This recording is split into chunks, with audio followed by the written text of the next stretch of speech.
سلام به شما همراهان دل و جان، به کانال روایت رضوان خوش آمدید. اینجا جاییه که قلب ها به هم گره میخوره و داستان های عشق به امام مهربانی ها حضرت ابوالحسن علی ابن موسی رضا علیه السلام روایت میشن. امشب قرار پا به پای هم سفری کنیم به یکی از همین قصه های پر از امید و معجزه، قصه ای که شاید آینه دل خیلی از ماها باشه.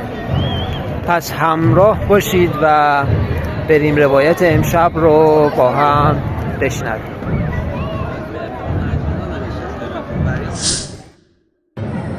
داستان انتظار، پناهی در حرم یار.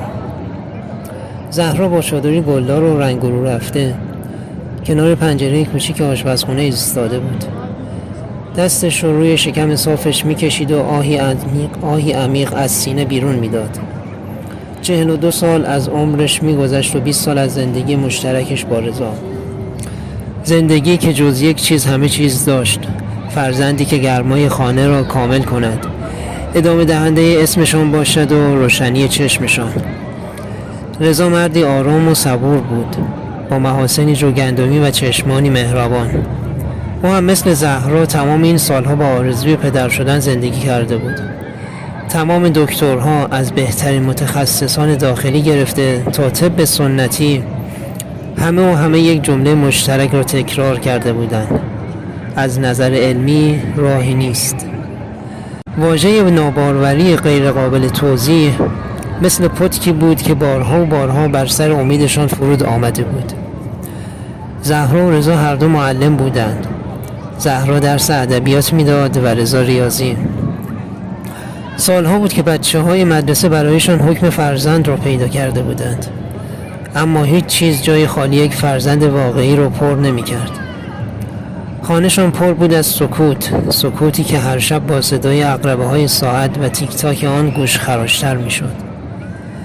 گاهی اوقات زهرا به پتوهای صورتی و آبی کوچکی که سالها پیش برای سیسمونی بافته بود و در کمد دیواری نگهداری می‌کرد نگاهی می‌انداخت و قطره اشکی بی صدا روی گونه‌اش می‌غلتید. رضا همیشه با دست‌های گرمش اشک‌های زهرا رو پاک می‌کرد و می‌گفت: خدای ما بزرگ زهرا جان، ناامید نشو. این ناامید نشو گفتن‌های رضا تنها کورسوی امیدشان در تاریک‌ترین شب‌ها بود.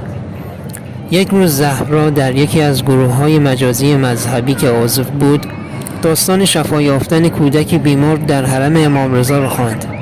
دلش لرزید، چقدر به این معجزه احتیاج داشتند. با تردید به رضا پیشنهاد داد به مشهد برند. رضا که همیشه پشتیبان او بود بیدرنگ موافقت کرد. حتما زهرا جان، هرچی تو بگی، شاید امام رضا به دل ما هم نظری کنه. سفر امید. سفرشان با اتوبوس بود. تمام طول مسیر زهرا سرش رو به شیشه تکیه داده بود و به گذشته و آینده فکر میکرد. رضا دستش رو گرفته بود و هر از گاهی نوازش میکرد. رسیدن به مشهد برایشان حال و هوای عجیبی داشت. گویی هوای شهر با هوای شهرهای دیگه فرق داشت. بوی از بهشت در آن جاری بود. اولین چیزی که نظرشون جلب میکرد گنبد طلایی حرم بود که از دور در میان ساختمان ها می درخشید. انگار که خورشیدی در قلب شهر طلوع کرده باشه. با پای پیاده راهی حرم شدند. هر قدم که برمی داشتند باری از روی دوششان برداشته می شد. وقتی وارد صحن شدند عظمت و شکوه حرم نفسشان را بند آورد. صدای زمزمه زیارتنامه، بوی عطر و گلاب و کبوترانی که آزادانه در صحن پرواز می کردند. فضایی روحانی ایجاد کرده بود که هر دلی را آروم می کرد. زهرا احساس میکرد سالهاست این مکان رو میشناسه، جایی که قرار است آرامش ابدی رو تجربه کنه. رضا به زهرا نگاه کرد، چشمانش برق میزد. زهرا چادرش رو محکمتر گرفت و به سمت زریح حرکت کرد. در میان ازدحام جمعیت قدم برداشتن دشوار بود، اما شور و اشتیاقی وصف ناپذیر او رو به جلو میکشید. وقتی دستش به زریح رسید، تمام بازهای سالیان دراز سر باز کرد. شانه‌هاش از شدت گریه می‌لرزید.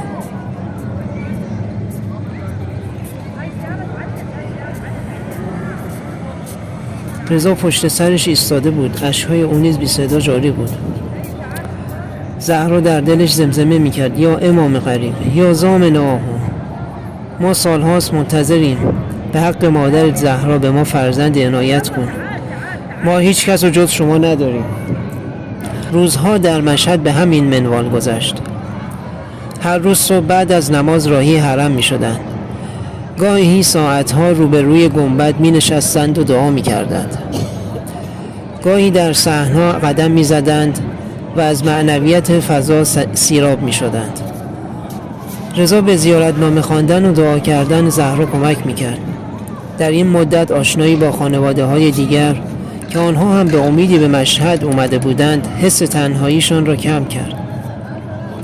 داستان‌های شفای بیماران، حاجت روایی افراد ناامید و اتفاقات عجیب و غریبی که در حرم افتاده بود امیدشان را بیشتر می‌کرد.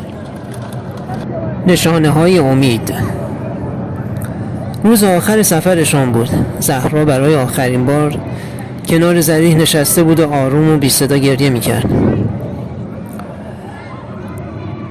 ناگهان حس غریبی به زهرا دست داد، انگار که دستی نامرئی بر شانه‌اش قرار گرفت و صدای آروم در گوشش زمزمه کرد: ناامید نباش. زهرا سرش رو بلند کرد، به اطراف نگاه کرد، اما کسی رو ندید. حس آرامش عجیبی در وجودش پیچید. این حس با همه حس‌هایی که تا به حال تجربه کرده بود فرق داشت. اومد بیرون و به رضا نگاه کرد و لبخند کمرنگی زد. رضا با تعجب پرسید: چیزی شده زهرا جان؟ زهرا سرش رو تکون داد و گفت: نه، فقط حس خوبی دارم، دلم آروم شده. وقتی به خونه‌شون برگشتند زندگیشون تغییر کرده بود. نه اینکه معجزه‌ای در لحظه اتفاق افتاده باشه، اما آرامشی در وجودشون رخنه کرده بود که پیش از این نداشتند. دیگه سکوت خونه آزاردهنده نبود، بلکه تبدیل به آرامشی شده بود که در اون امید جوانه میزد. زهرا و رضا هر روز صبح با یاد حرم و توسل به امام رضا علیه السلام روزشون رو آغاز میکردند. چند ماه بعد زهرا احساس ضعف و بیحالی میکرد. ابتدا فکر میکرد از خستگی است، اما علائم ادامه داشت. با اصرار رضا به دکتر مراجعه کردند. در مطب وقتی پزشک بعد از معاینه و آزمایشات با لبخندی مهربان به آنها نگاه کرد و گفت: تبریک میگم خانم، شما باردارید. لحظه‌ای سکوت محض در مطب حاکم شد. زهرا و رضا به هم نگاه کردند، گویی باور این خبر برایشان سخت بود. اشک در چشمان زهرا حلقه زد و رضا بی اختیار دستش رو روی دهانش گذاشت. پزشک ادامه داد: این یک معجزه است. با توجه به فرزندتون و وضعیت قبلی واقعا غیر منتظره بود. زهرا به یاد آن حس غریب در کنار زریح افتاد. آن صدای آرام و آن آرامشی که در وجودش پیچیده بود. رضا با چشمانی اشکبار دست زهرا رو گرفت و بوسید. دیدی زهرا جان، گفتم خدای ما بزرگه. امام رضا ضامن شد. معجزه سبز می شود. 9 ماه بعد در خانه ای که سالها بوی سکوت می داد صدای گریه نوزادی پیچید. دختری زیبا با چشمانی درشت و معصوم، هدیه‌ای از جانب امام رؤوف. زهرا و رضا اونو فاطمه نامیدند، به یاد مادر بزرگوار امام رضا علیه السلام. فاطمه کوچولو روشنی چشمشان شد، برکت خانه‌شان و گواه زنده‌ای بر کرامت ائمه اطهار علیهم السلام. هر بار که زهرا به فاطمه نگاه میکرد یاد گنبد طلایی و صحن‌های حرم امام رضا علیه السلام میافتاد. معجزه‌ای که در قلب ناامیدی آنها جوانه زده بود و این داستان تنها یکی از هزاران داستان حاجت روایی بود که هر روز در پناه حریم قدسی امام هشتم رقم میخورد. ممنونم دوستان که تا پایان این روایت همراه بودید. قصه ای پر از امید، صبر و لطف بیکران امام مهربانی ها حضرت شمس الشموس علیه السلام. یادمون باشه که در اوج ناامیدی ها دریچه‌ای به سوی نور و معجزه همیشه بازه. فقط کافیه دلمون رو به آسمون گره بزنیم.